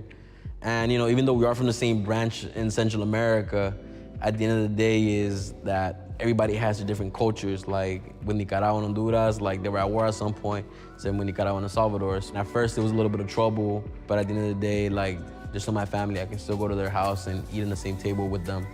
But like I said, I'm a proud Hispanic. I have used microaggressions against my own race. Oof. 3, 2, 1, go.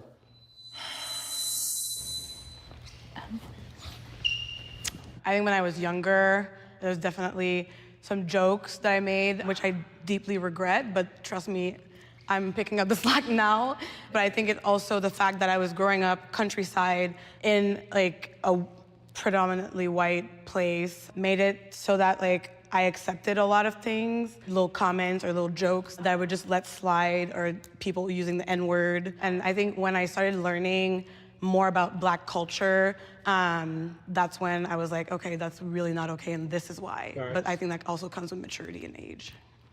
So I'm on strongly agree because I hated being Asian growing up. I despised it, man. My dad would give me a buzz cut, I had glasses, and so every time I went out, we just kind of would get looks because there's 5 adopted kids. And man, I just remember making the crudest, most horrible jokes. Oh man. Because it, in a weird way. No, I could tell he used to wild out on Asians, bro.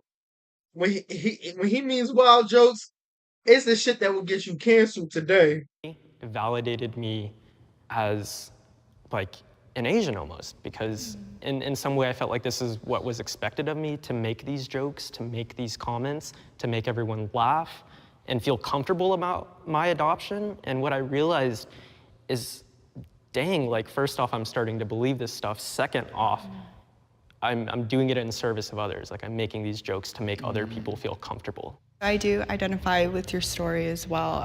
I grew up also like hating that I was Asian, but like specifically Chinese. I would hear like kind of a negative connotation about Chinese, that like they're liars and they're ugly, and also being around predominantly white community and like in high school, like hanging out with a lot of group of girls that were often white and I was the token Asian, like just made me more and more hate my appearance and not think that I was attractive. I guess with being insecure with that, it's almost like, yeah, that internalized racism and like self-hatred that happens. So that's why I'm on this side as well. Oh, can I add one thing to that? Yeah. Like totally resonant with what both of you guys were saying. I was always proud to be Asian. I was proud of my differences, but I think it was always interesting reckoning with this idea of being proximal to whiteness. And what I mean by that is when white people growing up said, oh, like you're basically white, they were saying that to validate me as being like a first-class citizen because I'm like almost white because I was raised in a white family.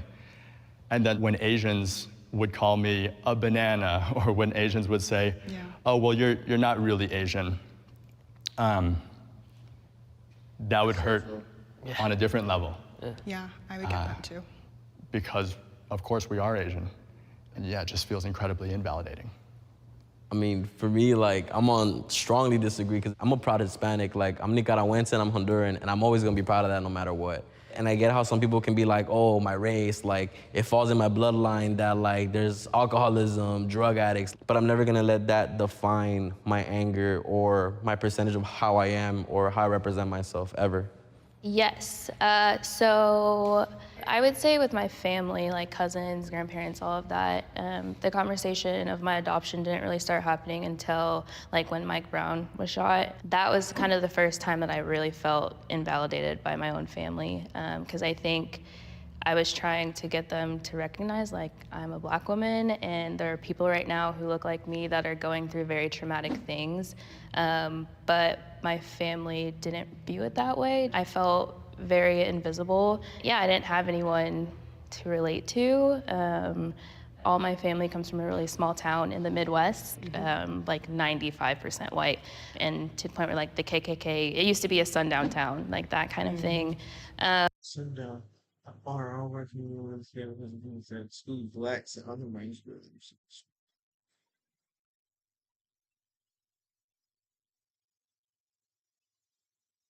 Whoa, what the fuck? And so, yeah. It's a thing? Do they still got sundown? Who was my best friend?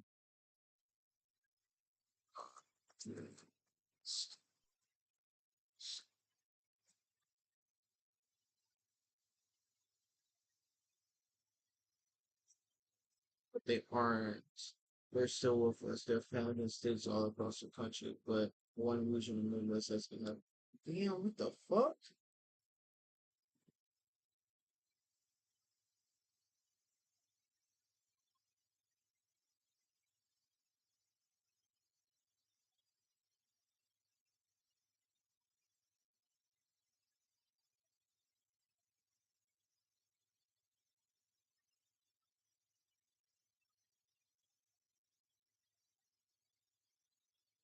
Oh my gosh, this makes me not want to go to certain parts of the country. Growing up, it just went from, I was just kind of there as Michaela, but not a black person. It was more of just like, they would always say to me is like, I don't see you as black. I just, 100%. yeah, you know, All the other time. And I was happy. I was glad. I was like, yes, I'm not gonna like be a victim of racism. Like, yeah, yes. at the time, One of 'em. Exactly, yeah. It never bothered me at the time, but I think the more I processed it, the older I got, I realized how damaging that term is, because I mean, I think we've all experienced this of like, who am I? And so then I was like, okay, if my family doesn't see me as black, what am I? You know, that was like the question that I still sometimes think today even, that's like always in the back of my head, so, yeah. 100%. So true. Hi, I'm Michaela. I was adopted 2 days after I was born in the suburbs of Indianapolis by a single white mother. I met my birth family when I was 18 years old. I found them on Facebook, and it was definitely a whirlwind of emotions. I went from basically just being me to finding out I have 5 siblings and like hundreds of family members that all tried to contact me within the span of 24 hours. So it was a pretty overwhelming experience, and I'm 27 now. But yeah, I'm hoping again to build a relationship with them in the future. Hi, I'm Chris. I was adopted when I was 4 years old by Polish immigrants. They had just immigrated to America in the early 90s and decided that they wanted children. And due to medical reasons, they were unable to conceive, so they adopted a little Native American baby, which is me. Nature is stronger than nurture. 3, I think they're 2, equal. 1, go.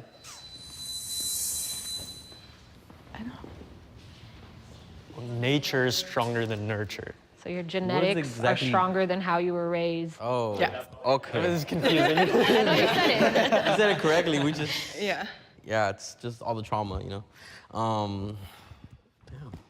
I want to know, like, why do you agree? Like, out of everybody here, you know. So I was raised by conservative Christian parents, and I do not look like a conservative Christian whatsoever.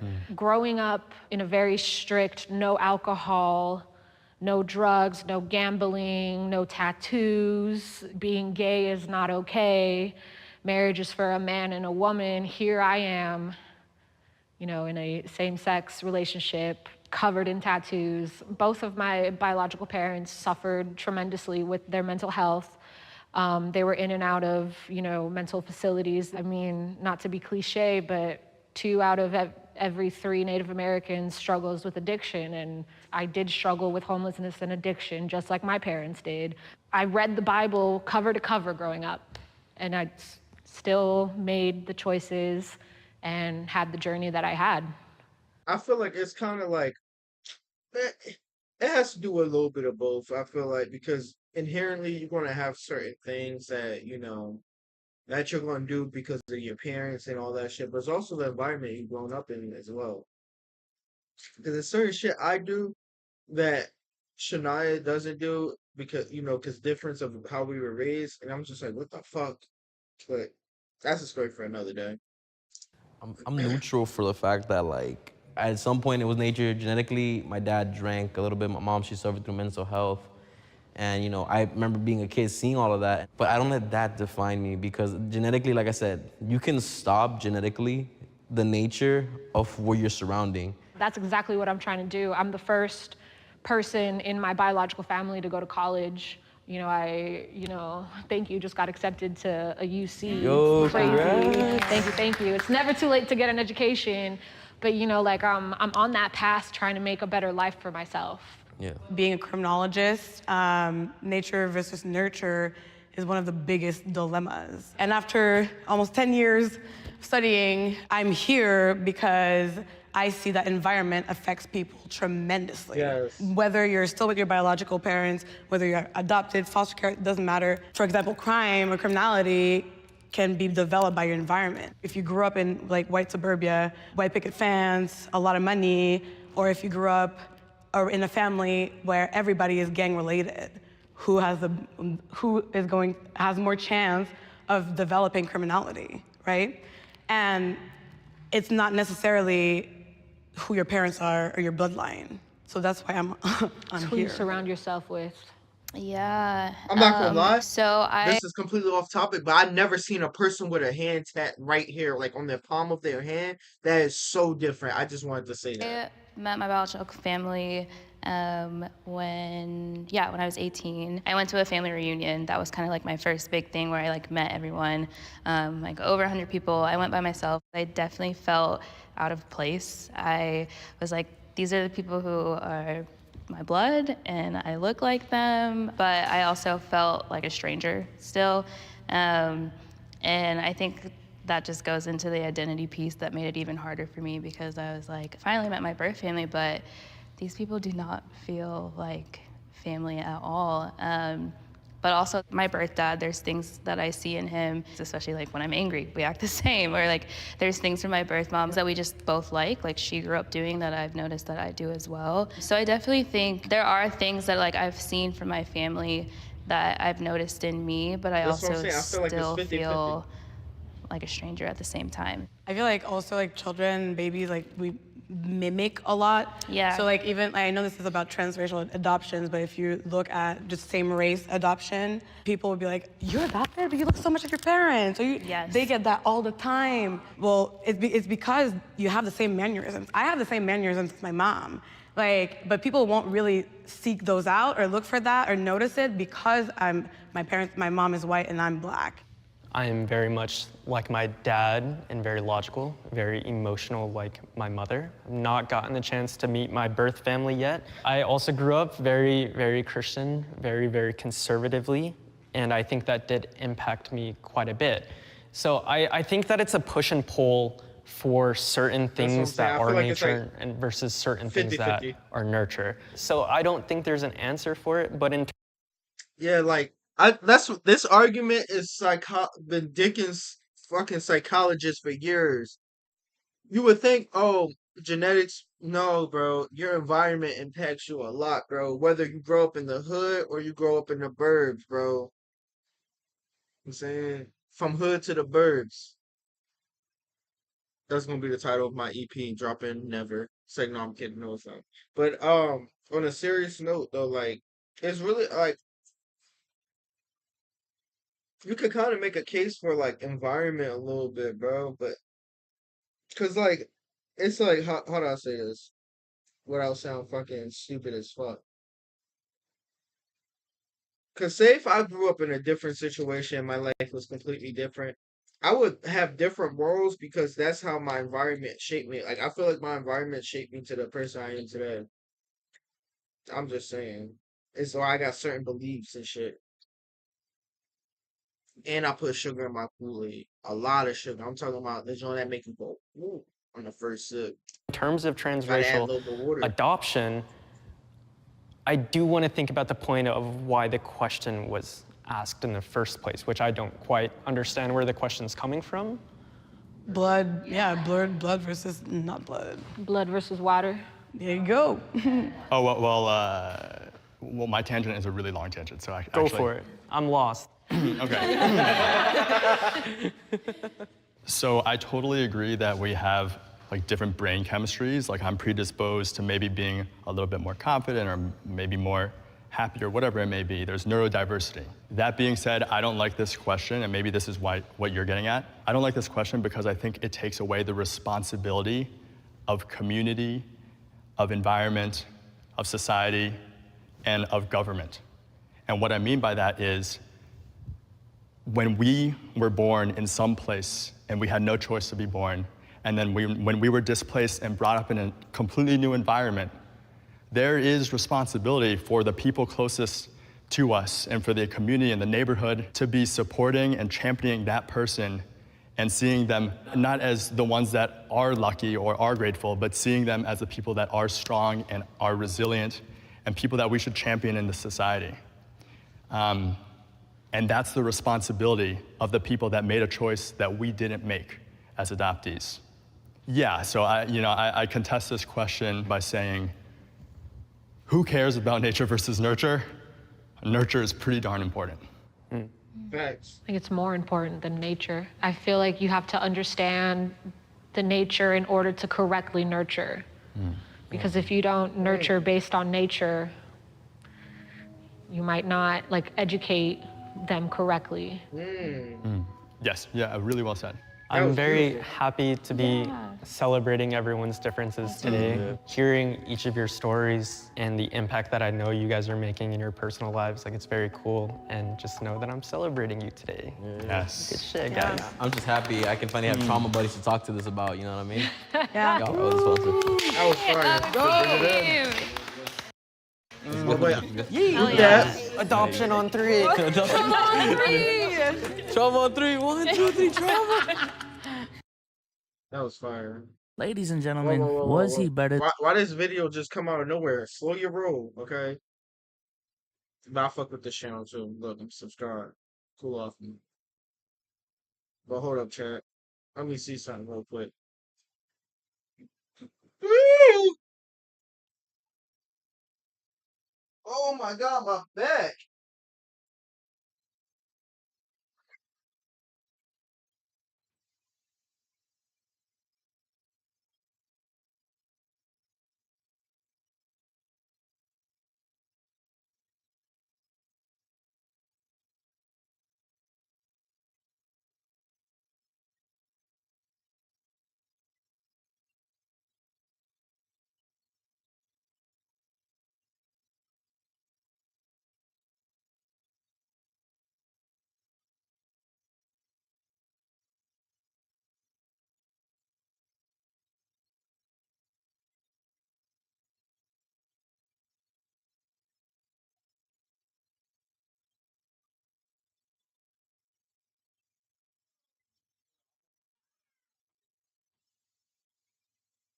Alright, chat.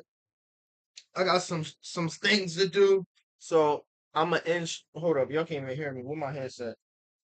All right, chat. I'm about to end stream because I got some shit to do. But we did little reactions, and I'm gonna be posting these shits too. I love you guys. Hope you guys enjoy. Make sure you like, comment, subscribe. Hit the post notification bell. Look, look, look, look. You see the sub count right here? Let's get that up, bro. Look, look. I'm gonna show y'all something real quick. Hold up.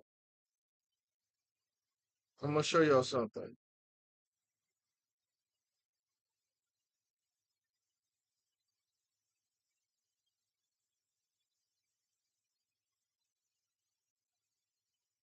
Hold up. Let me see if I can find my analytics real quick.